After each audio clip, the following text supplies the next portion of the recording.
युवक की दबंगई देखने को मिली है। कारोबारी युवक ने दोस्तों के साथ मिलकर दबंगई दिखाई। अपने पुराने पार्टनर के ऑफिस में घुसकर तोड़फोड़ की गई। रियल एस्टेट का काम करने वाले युवक को घसीटते हुए बाहर निकालकर उसे पीटा गया।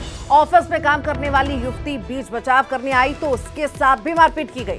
घटना का सीसीटीवी वीडियो सामने आया है। सीसीटीवी में युवक को घसीटकर ले जाते हुए मारपीट करते हुए बदमाश नजर आ रहे हैं। सिविल लाइन थाना क्षेत्र के नेहरू चौक का ये पूरा मामला आपको बता रहे हैं।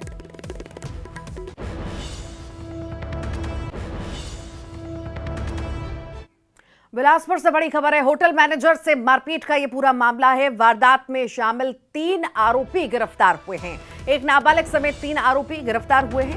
सीसीटीवी फुटेज के आधार पर पुलिस ने गिरफ्तार किया है। सिविल लाइन थाना क्षेत्र की यह घटना है। मंगला स्थित रतन लस्सी होटल की घटना आपको बता रहे हैं।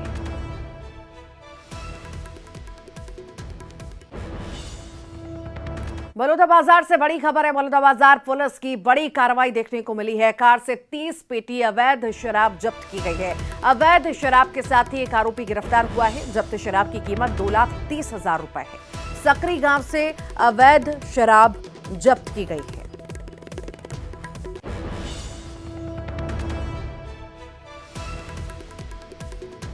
ये मध्य प्रदेश की शराब है और परशोत्तम बंजारे नाम का एक व्यक्ति है। नकट्टी तालाब के पास ग्राम सकरी में ये शराब पकड़ाई है। ये काले रंग की सेंट्रो कार है जिसका नंबर MH20Z3958 थी, जिसके कब्जे से शराब बरामद की गई है। 30 पेटी। राशि इसकी होगी सब 2,30,000। गरियाबंद से बड़ी खबर की बात करेंगे। छात्राओं से यौन शोषण का आरोप लगा है। निजी कन्या छात्रावास में दैहिक शोषण का आरोप लगा है। हॉस्टल में नाबालिग बच्चियों के साथ यौन शोषण किया गया। मौके पर पहुंचे अतिरिक्त पुलिस अधीक्षक, एसडीएम, एसडीओपी, तहसीलदार, हॉस्टल वार्डन और मकान मालिक से पूछताछ लगातार जारी है। मामले की जांच में फिलहाल पुलिस जुटी हुई है।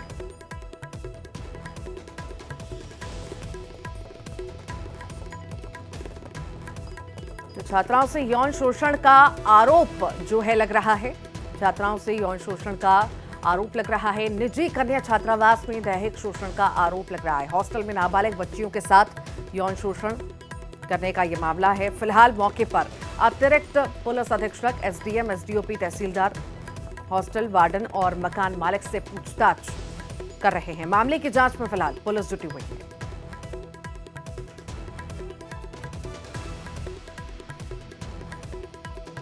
तो छात्राओं से यौन शोषण का ये आरोप लग रहा है। ज्यादा जानकारी के लिए सहयोगी शेख इमरान हमारे साथ जुड़ गए हैं। शेख इमरान, छात्राओं से यौन शोषण का आरोप लग रहा है, आखिर क्या है पूरा मामला? शुरुआती जांच में क्या कुछ सामने आ पाया, बताइए विस्तार से।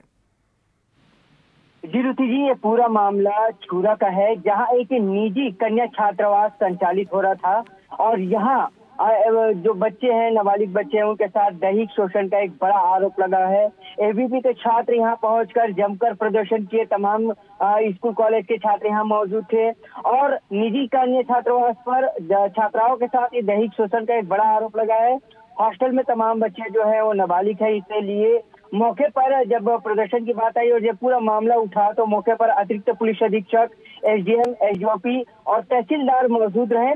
तमाम बच्चों से बात की गई कि उनके साथ क्या बीता है और जो यहाँ पर पहुंचे थे एबीपी के छात्र वहीं और जनपद परिषद के अध्यक्ष, उन्होंने साफ तौर पर कहा है कि बच्चियों ने बताया कि उन्हें इस हॉस्टल में न ठीक से खाना दिया जाता है और उनके साथ मारपीट की जाती है। ऐसे तमाम तरह के आरोप उन्होंने बताते हुए हॉस्टल पर जांच की मांग की है। और वहीं इस निजी हॉस्पिटल कैसे संचालित हो रहा है, किस अथॉरिटी से संचालित हो रहा है, इनके पास क्या कागजात मौजूद है, इन तमाम अब मामलों की पुलिस जांच कर रही है।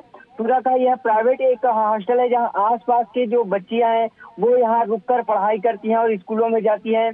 इस पूरे मामले को लेकर जो पुलिस है वो छात्रावास के वार्डन और मकान मालिक को पूछताछ के लिए लेकर गई है कि आखिर इस हॉस्टल को कौन संचालित कर रहा है, कितने बच्चे यहाँ पर पढ़ रही हैं, कहाँ से बच्चियां आके पढ़ रही हैं और पेरेंट्स की भी जानकारी ली जा रही है कि बच्चों के पेरेंट्स कहाँ कहाँ रहते हैं, उनसे पूछताछ की जा रही है।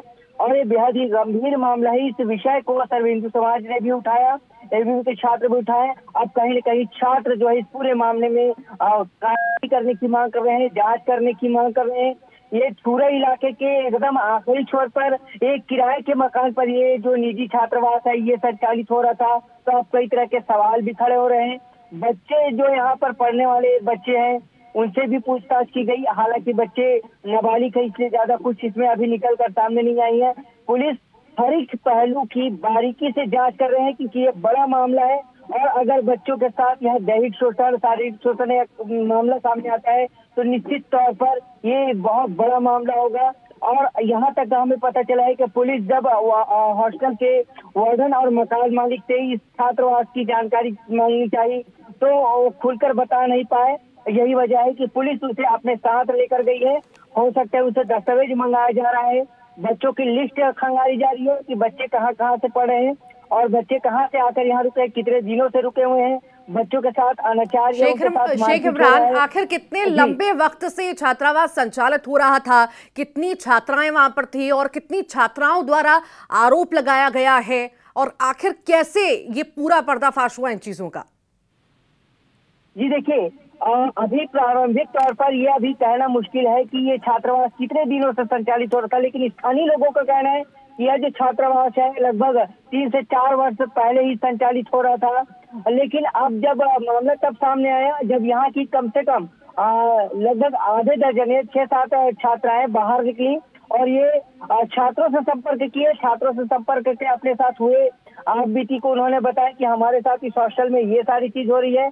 तब इसे एबीपी के छात्र अपने संज्ञान में लिया और छात्र उग्र होकर पहले प्रशासन को सूचना दिए, उसके बाद ये धीरे धीरे दूसरे को सूचना दिया और उसके बाद जो है ये प्रदर्शन किए। तब मौके पर जब तहसीलदार पहुंची तो तहसीलदार के सामने बताया गया कि जो बच्चियां हैं उन्होंने कहा है कि उनके साथ इस हॉस्टल में बैड टच होता है, उनके साथ गलत व्यवहार की जाती है। और जैसे ये मामला सामने आया तो अब इसमें जांच शुरू हो गई है और इसकी खुलासा तब हुआ जब वहां से बच्चे बाहर निकलकर जो अन्य स्कूल के छात्र हैं उनके साथ जो पढ़ाई करते हैं उन्हें बताया और वो जब एबीपी के छात्र से संपर्क किए तब कहीं जाकर इस पूरे मामले की खुलासा हुई है। और इसको लेकर अब जांच जो है बड़े स्तर पर शुरू हो गए हैं। प्रशासन की टीम लगी हुई है और पुलिस भी अपने ओर से कार्रवाई कर रही है, पुलिस भी जांच कर। जी ठीक, बहुत बहुत शुक्रिया शेख इमरान जानकारी को साझा करने के लिए। छूरा नगर में एक निजी छात्रावास संचालित है। उस छात्रावास में छात्राओं के साथ दैहिक शोषण जैसा विषय सामने आया, उसको लेकर आज विद्यार्थी परिषद एवं समाज द्वारा एक बड़ा आंदोलन किया गया और आंदोलन से समझ आया कि उन छात्राओं के साथ वास्तविकता में दैहिक शोषण जैसा कार्य हुआ है। तो विद्यार्थियों के साथ दैहिक शोषण, मारपीट जैसे गंभीर आरोप लगे और आरोप सिद्ध भी हो रहे हैं। आज एसडीएम और बाकी अधिकारी यहाँ उपस्थित हैं और उन पर कार्रवाई की बात आज की गई है। छात्र संगठन के माध्यम से यह संज्ञान में आया कि छूरा में एक प्राइवेट हॉस्टल संचालित है, वहाँ पर कुछ बच्चियाँ रहती हैं, उनके साथ दुर्व्यवहार हुआ है करके। तो तत्संबंध में तत्काल संज्ञान लेते हुए जिला प्रशासन प्रशासन जो है यहाँ पर उपस्थित हुआ और अभी बच्चियों से बात कर रहे हैं और इनकी काउंसलिंग कर रहे हैं हम लोग। और चूँकि बच्चियाँ जो हैं काफ़ी छोटे हैं, मतलब 10वीं तक के बच्चे हैं, तो उनसे प्यार से बात करने से जो विषय सामने आएगा फिर अपन देखेंगे क्या है। यहाँ पर बच्चियों से जाके पता चला, उनसे जब बातचीत की तो यहाँ बच्चियों का जो हालत है वो बहुत ही गंभीर है, सोचने लायक है। यहाँ पर सिर्फ नायक समाज की बच्चियाँ हैं और आसपास के गांव की बच्चियाँ यहाँ पढ़ाई कर रही हैं। जी, बच्चियों ने बताया कि हमारे साथ जो यहाँ के धमतरी के नगरी सिहावा क्षेत्र को सीएम भूपेश बघेल ने करोड़ों की सौगात दी। सीएम ने 9.5 करोड़ के विकास कार्यों का लोकार्पण किया। जिले के मुकुंदपुर में भगवान श्री राम की विशाल प्रतिमा का अनावरण भी किया। प्रतिमा की कीमत 8 करोड़ 29 लाख बताई जा रही है। इसी के साथ ही उन्होंने 1 करोड़ 30 लाख के कई विकास कार्यों का भी लोकार्पण किया।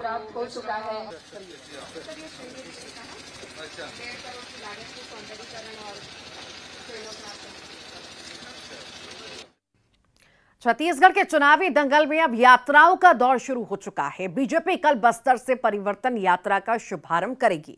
गृह मंत्री अमित शाह कल परिवर्तन यात्रा को हरी झंडी दिखाएंगे। बस्तर की रास्ते ही छत्तीसगढ़ की सत्ता का रास्ता गुजरता है। ऐसे में ये परिवर्तन यात्रा काफी ज्यादा अहम है। देखिए रिपोर्ट। छत्तीसगढ़ में बीजेपी इस बार सत्ता परिवर्तन के लिए पूरा जोर लगा रही है और सत्ता हासिल करने के लिए बस्तर जीतना जरूरी है। शायद यही वजह है कि कल बस्तर से बीजेपी की परिवर्तन यात्रा का आगाज होने जा रहा है। गृह मंत्री अमित शाह दंतेवाड़ा से परिवर्तन यात्रा को ग्रीन सिग्नल दिखाएंगे।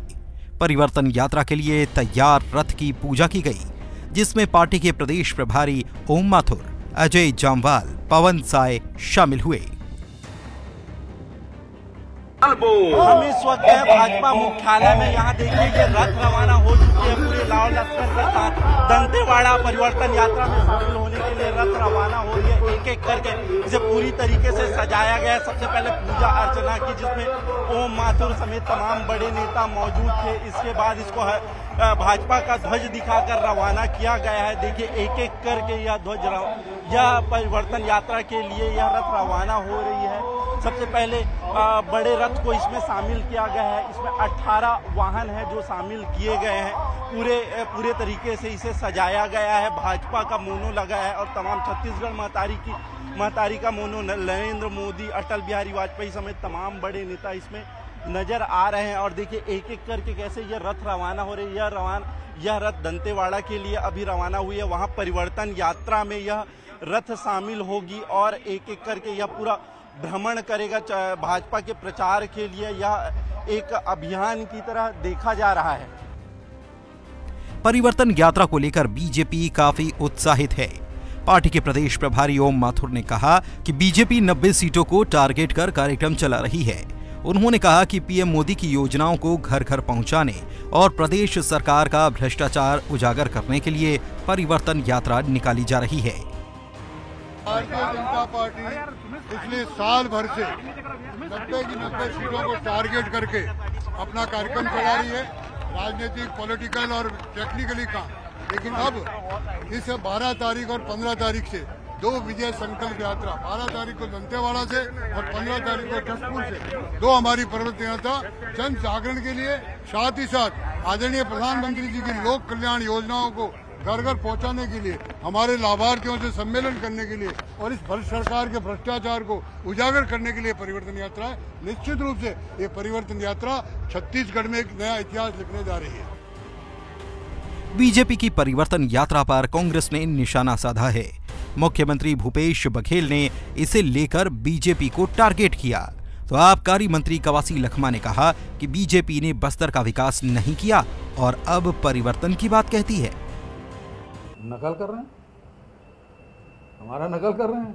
इसे 15 साल सरकार में रहे, कभी छत्तीसगढ़ महतारी की याद नहीं आई उनको, कभी राजगीत नहीं किए, कभी छत्तीसगढ़ के तीज त्योहार में अवकाश घोषित नहीं किया। अब मेरे अगल बगल में दोनों साहू नेता बैठे हैं, खड़े हैं।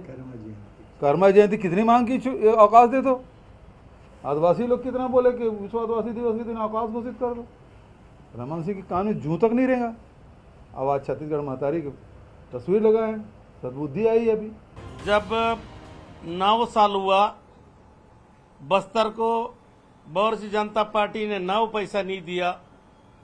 15 साल सरकार में 3000 स्कूल बंद किया, लोगों को 700 गांव काली किए, ताड़मेटला में 300 घर जल गया, उसका हिसाब जनता पूछेगी।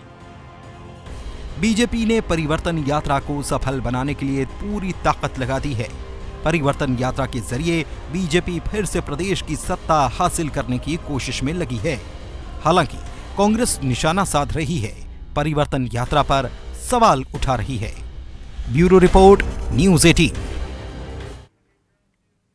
दंतेवाड़ा से बड़ी खबर है। कल से बीजेपी की परिवर्तन यात्रा होने जा रही है। यात्रा को लेकर बीजेपी के नेताओं ने मोर्चा भी संभाल रखा है। कल केंद्रीय गृह मंत्री अमित शाह यात्रा का शुभारंभ करेंगे। मां दंतेश्वरी की पूजा करके यात्रा की शुरुआत करेंगे। आम सभा को संबोधित भी करेंगे।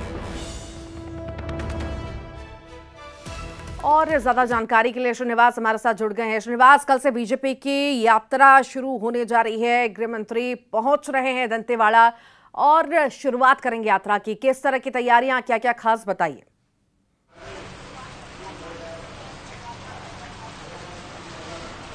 देखिए, कल से जो भाजपा का परिवर्तन यात्रा दंतेवाड़ा के पावन धरा मां दंतेश्वरी की दर्शन कर शुरू किया जाएगा और इस परिवर्तन यात्रा में हरी झंडी दिखाने के लिए खुद केंद्रीय गृह मंत्री अमित शाह कल दंतेवाड़ा पहुंचेंगे। लगभग 2 बजे के आसपास वे दंतेवाड़ा पहुंचेंगे और सीधे वे माई दंतेश्वरी के दर्शन करने के बाद आम सभा को संबोधित करेंगे और उसके बाद हरी झंडी देकर रथ को रवाना किया जाएगा। कल होने वाले जो आम सभा और परिवर्तन यात्रा को तैयारी को लेकर भाजपा के नेता लगातार दंतेवाड़ा कूच कर रहे हैं। भाजपा के सह प्रभारी नितिन नवीन लगातार मोर्चा संभाले हुए हैं और जो राजधानी से जो नेता है उनका भी आगमन शुरू हो गया है। और कल भाजपा के जो प्रदेश अध्यक्ष अरुण साह कुछ देर शाम ही जगदलपुर पहुंचे, उनके साथ डॉक्टर रमन सिंह पहुंचे हैं, प्रदेश प्रभारी ओम माथुर भी पहुंच चुके हैं और ये सभी कल पहुंचेंगे और कल जो होने वाले आम सभा को लेकर और परिवर्तन यात्रा को हरी झंडी दिखाने के लिए तमाम नेता एकजुट होंगे। चूंकि बता दूं कि सत्ता में वापसी के लिए जहां कांग्रेस भी कमर कर चुकी है और संकल्प शिविर के माध्यम से अपने कार्यकर्ता को रिचार्ज करने की कोशिश कर रही है, तो वही 15 साल सत्ता में रही भाजपा अब दोबारा सत्ता में आने के लिए एकजुट हो चुके हैं। और ये बस्तर की कहा जाता है कि बस्तर सत्ता की कुंजी कहलाती है, तो बस्तर के सभी 12 विधानसभा क्षेत्रों में फोकस रहेगा और किसी भी कीमत पर इस 12 विधानसभा में जीत हासिल करने के लिए एक संकल्प के तौर पर परिवर्तन यात्रा की शुरुआत की जा रही है। जी ठीक, बहुत बहुत शुक्रिया श्रीनिवास जानकारी को साझा करने के लिए। आगे बढ़ते हैं, रायपुर से बड़ी खबर की बात करते हैं। एआईसीसी ने विधानसभा चुनाव के लिए कमेटी बनाई है। चुनाव अभियान समिति की घोषणा की गई है। चुनाव अभियान समिति के अध्यक्ष चरणदास महंत बने हैं। समिति में सीएम बघेल, टीएस सिंहदेव भी शामिल हैं। ताम्रध्वज साहू, रविंद्र चौबे, मोहम्मद अकबर, शिव डहरिया, कवासी लखमा, प्रेमसाय टेकाम, अनिला भेड़िया, जय सिंह अग्रवाल, अमरजीत भगत, गुरु रुद्र कुमार, मोहन मरकाम, उमेश पटेल, संत कुमार नेताम, ज्योत्सना महंत, राजीव शुक्ला, रंजीत रंजन समेत 74 लोगों के नाम शामिल हैं।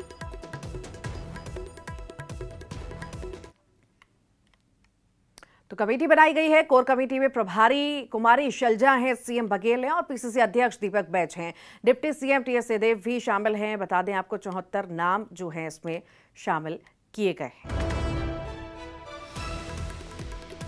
एआईसीसी ने कई कमेटियां बनाई हैं, ये बड़ी खबर इस वक्त आपको बता रहे हैं। विधानसभा चुनाव के लिए कमेटियां बनाई गई हैं और दिग्गजों के नाम इसमें शामिल हैं।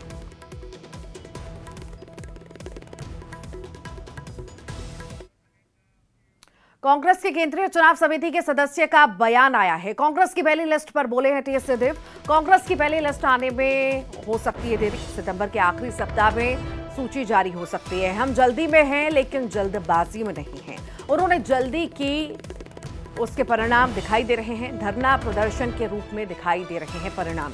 18 सितंबर के बाद स्क्रीनिंग कमेटी की बैठक हो सकती है। स्क्रीनिंग कमेटी की बैठक के बाद सूची जारी हो सकती है। 4 विधानसभा सीटों से आए सिंगल नाम, भरतपुर, सोनहत, पाटन, कोटा, धर्मजयगढ़ से सिंगल नाम आए हैं। 86 विधानसभा सीटों में सिंगल की जगह पैनल। कुल 2790 दावेदारों के नाम सामने आए हैं। हम लोग को जल्दी करना चाहते हैं, लेकिन जल्दबाजी में नहीं। कोई जल्दबाजी में निर्णय नहीं लेना चाहते। जिनने जल्दी किया वो भी परिणाम हम लोग देख रहे हैं। धरने प्रदर्शन हो रहे हैं, बाकी अलग अलग राय आ रही है, तो जल्दबाजी में नहीं करना चाहिए। राय का अंतर तो फिर भी रह सकता है। पाटन विधानसभा सीट को लेकर बीजेपी और कांग्रेस के बीच जुबानी जंग शुरू हो चुकी है। दुर्ग सांसद विजय बघेल ने सीएम भूपेश बघेल पर निशाना साधा। उन्होंने सीएम पर जोरदार हमला बोला। उन्होंने कहा कि चुनाव में पाटन की जनता मुख्यमंत्री को हराएगी, इसीलिए सीएम बघेल दूसरी सीट की तलाश कर रहे हैं। विजय बघेल के बयान पर सीएम ने पलटवार किया। सीएम भूपेश बघेल ने कहा कि पाटन की जनता ने हमेशा आशीर्वाद दिया है, पार्टी टिकट देगी तो पाटन से ही चुनाव लड़ूंगा।